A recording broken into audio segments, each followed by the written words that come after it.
You're listening to The Bible Guys, a podcast where a couple of friends talk about the Bible in fun and practical ways.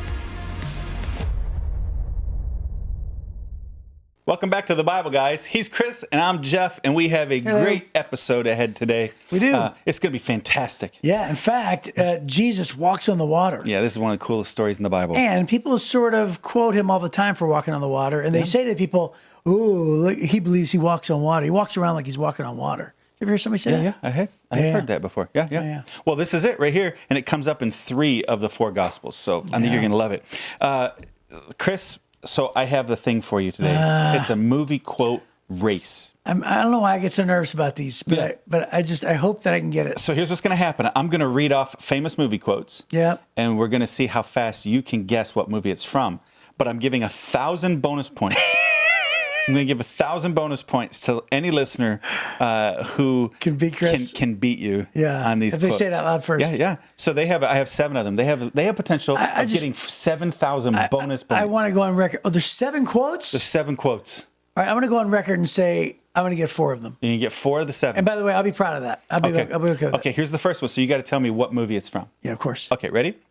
You ought to spend a little more time trying to make something of yourself and a little less time trying to impress people.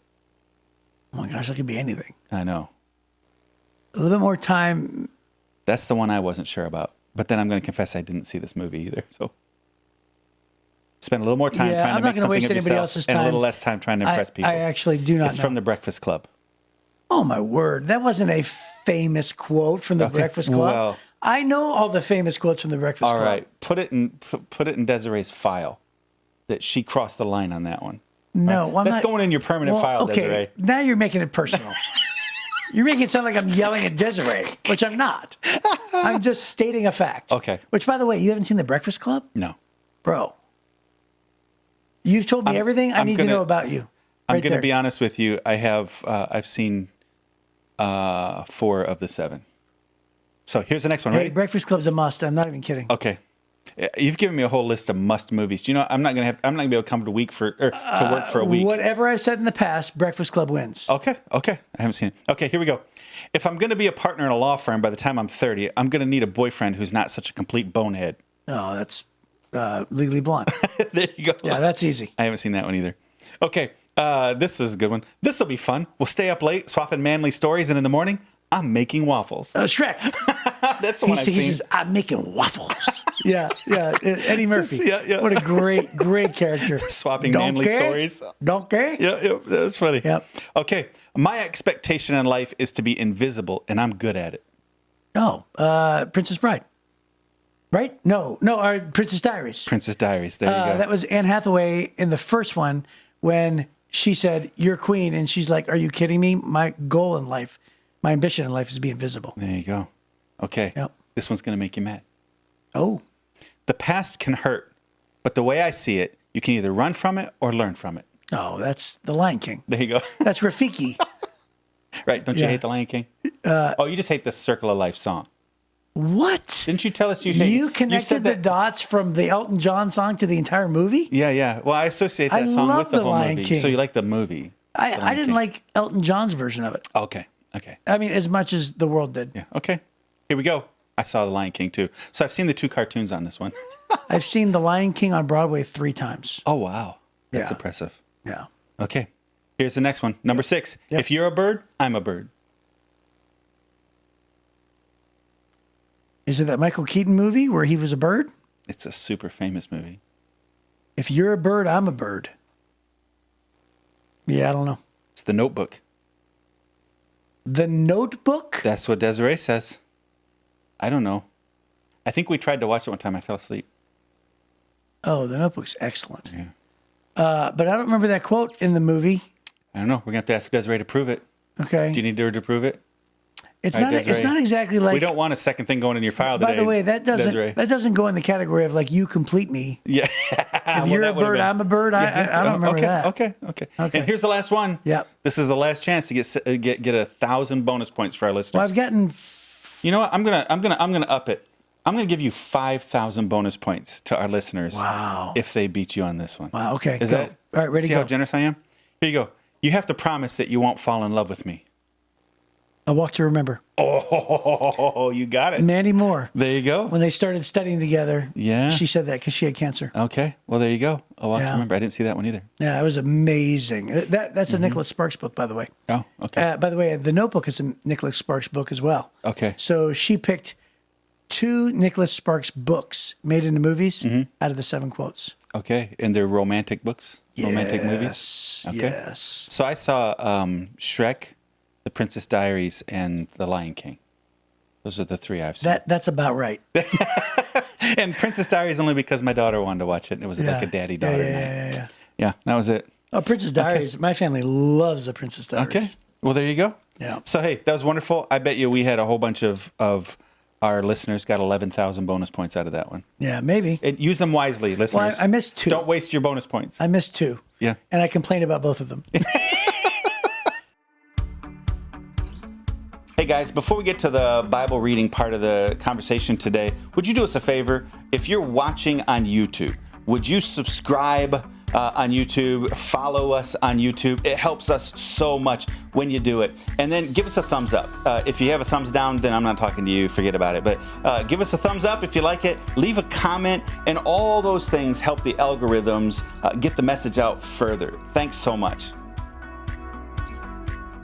We're starting off in Matthew chapter 14. And it's interesting because Matthew says immediately after this. Remember? Right. Remember this crazy time Jesus has going on? And so he just feeds 5,000 people with a sack lunch. And then here's what it says in Matthew chapter 14. Immediately after this, Jesus insisted that his disciples get back into the boat and cross to the other side of the lake while he sent the people home.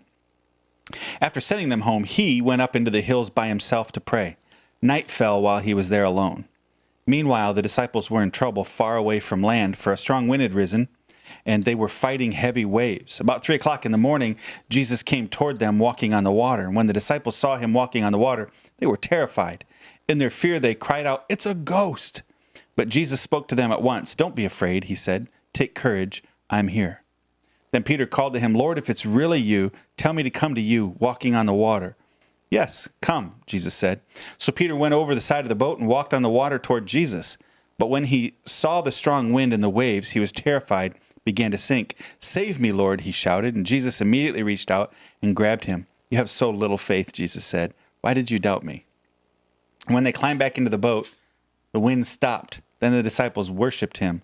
"You really are the Son of God," they exclaimed. Mark tells it this way. Mark chapter 6, verse 45. He says, immediately after this, Jesus insisted that his disciples get back into the boat and head across the lake to Bethsaida while he sent the people home. After telling everyone goodbye, he went up into the hills by himself to pray. Late that night, the disciples were in their boat in the middle of the lake, and Jesus was alone on land. He saw that they were in serious trouble, rowing hard and struggling against the wind and waves. About 3 o'clock in the morning, Jesus came toward them walking on the water. He intended to go past them, but when they saw him walking on the water, they cried out in terror, thinking he was a ghost. They were all terrified when they saw him. But Jesus spoke to them at once. "Don't be afraid," he said. "Take courage. I'm here." Then he climbed into the boat, and the wind stopped, and they were totally amazed, for they still didn't understand the significance of the miracle of the loaves. Their hearts were too hard to take it in. John tells it this way. So Luke doesn't tell this story. Right. So this is Matthew, Mark, and John. That's kind of a rarity lately, isn't it? Mm-hmm. It's usually Matthew, Mark, and Luke together. So John chapter 6, verse 16 says, that evening, Jesus' disciples went down to the shore to wait for him, but as darkness fell and Jesus still hadn't come back, they got into the boat and headed across the lake toward Capernaum. Soon a gale swept down upon them, and the sea grew very rough, and they'd rowed for 3 or 4 miles when suddenly they saw Jesus walking on the water toward the boat. They were terrified, but he called out to them, "Don't be afraid, I am here." And then they were eager to let him in the boat, and immediately they arrived at their destination. So there you go. Right. So there's lots of different details. John skips the Peter incident altogether. Yeah, so does Mark. Yeah. Yep. Isn't that crazy? Mm-hmm. Yeah. So Matthew is the only one that recorded the fact that a human walked on water. Yes. Well, Jesus was fully human, but one of the disciples. Yeah. Well, I was implying only human. Oh, yeah, yeah. I'm only human. Yep. So I think that, again, just another classic story where there's so many sermons. But the first thing that comes to my mind every time that I hear this story is the John Ortberg book title. Oh yeah, You know what yeah, it is? yeah. If you want to get out of, if you want to walk on water, you got to get out of the boat. Yes. Yeah. And really, That's a it's great just book. it's an amazing truth, isn't it? It's like if you want to see God work in miraculous ways, you got to take a step of faith. Yeah. If you want to walk on water, you got to get out of the boat. And so, the sermon is that the boat is where we're comfortable. The Yeah. boat is what we know. The boat is what we understand, what we believe. Everything about the unknown and the things that stretch our belief are out on the waves. And so, again, if God asks you to do something or nudges you or calls you to do something, the unknown is not the comfortable place. And in this case, of course, the unknown is, can a human, only human, actually walk on water? And by the way, did you ever notice that it's actually Peter who comes up with the idea? It's not Jesus. Yeah, Jesus doesn't call him. He asks. Yeah. Jesus doesn't say, I'll tell you what, let me dream of what's possible. Yeah. Peter says it. Right. There's always a part of me that wondered, was Peter just prideful? He's the only one that wanted to walk on water. He's like, let me do it. Yeah. I want to try. No, I think Peter, because Peter's also the one eventually who's the first one to say, you're the Son of God, right? You're the Messiah, the Son of the living God. I think Peter decided, because they've already gone through a storm. Jesus already calmed the storm. Remember, he was sleeping in the back of the boat? Yeah. So they've already had a storm. I think Peter decided it was safer with Jesus than in the boat. Yeah. That's what I think happened is, oh, Jesus, I'd rather be with you. Because at first they were all terrified it's a ghost. Then when they hear his voice, he recognized his voice and decided, I want to be with Jesus. And then he gets out on the water and goes, well, what the heck am I doing? Right? Well, he does say, if it is you. Yeah. So there's a part of me that wonders if he was convinced it was Jesus. Yeah. Mm-hmm. Right? So he's but you're right. If it is him, If it's really you, I want to be with you. I want to be with you. Yeah. But I love the fact that he says, if it's you, then sort of like prove it. Yeah. Right? I think it's funny. Mark says Jesus intended to walk past them.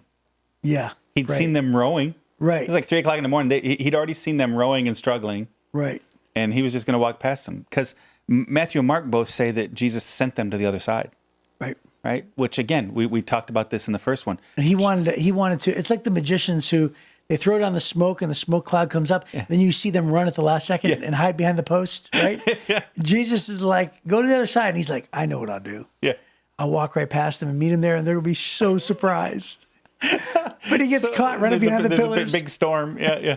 So, we talked about this in the episode where we were talking about the storm where Jesus said, peace be still, right?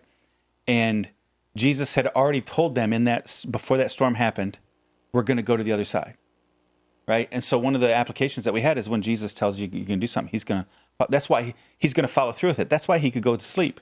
He knew they weren't going to die. He'd already said they're going to the other side, right? So the storm didn't matter. The storm was incidental. The storm caused a little bit more work, seems a little scary, wasn't scary to Jesus. He went to sleep. And I think this is kind of the same thing, only this time he's not in the boat with them. They had the benefit of having Jesus with them all the time. You and I don't. Right. So it's almost like... Not physically. It's almost like that story, the first one was for them. That storm was for them. Jesus was there with you physically. Hey, if I tell you we're going to go somewhere, we're going to go somewhere. This one feels like it's more for us. Jesus isn't in the boat physically with them. And it feels like it's for me too. He's not physically in the boat with me. Right. But he says, hey, you guys go on the other side. I got some work I got to finish up. I'll meet you there. Right. And so they get in the boat and they were going to make it. Jesus already told them that they were going to make it. And then they're freaking out about it and they see Jesus, and Peter decided it's safer with Jesus than without Jesus. There's a lot of wisdom in that. And then when he took his eyes off Jesus, the Bible says that's when he began to sink. And that's a hysterical. That's the classic application, right? Yeah. So, and of course, it's so wonderful. It's like it's exactly what happens. Yeah, it's exactly what happens. It is so applicable to any aspect of our lives. When we take our eye off of Jesus and we put our focus, our attention, whatever it is, we start to look at the enemy. We fear the enemy more than we trust God, right? Right.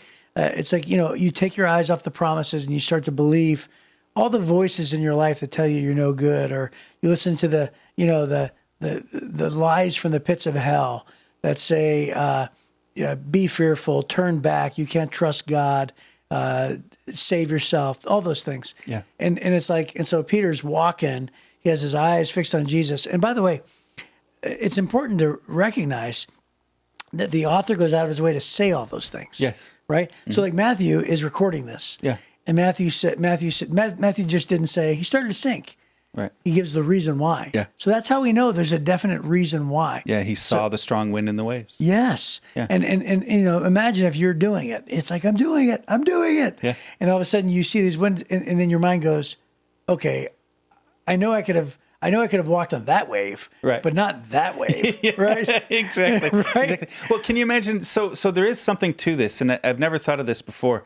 But he says, if it's really you, can you imagine? He's squinting, he's leaning in, he's really trying to focus on Jesus in that moment. He's not totally clearly seeing Jesus, but he's really leaning in, trying to focus on Jesus.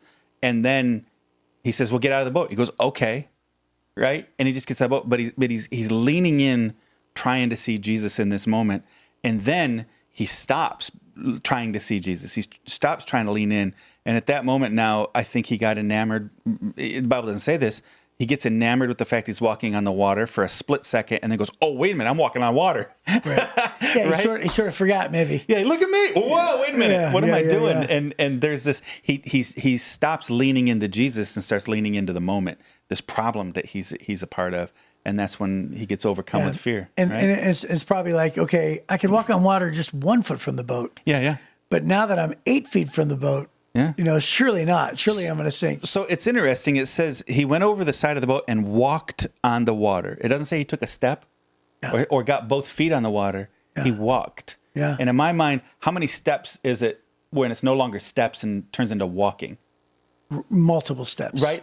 So I don't think it's like 1 or 2 and poof. I think it's walk. Oh my gosh. And I think he's quite a ways from the boat. Well, he's close enough to Jesus. Okay, no. He's close enough to Jesus. Jesus reaches out and grabs him. Yeah. So if he can't see him, again, the wave conditions, the night conditions, the wind, the blowing, the fog, and everything else is probably completely dark on the water. Right? You just get some moonlight, and that's it. Yeah. So they didn't have flashlights.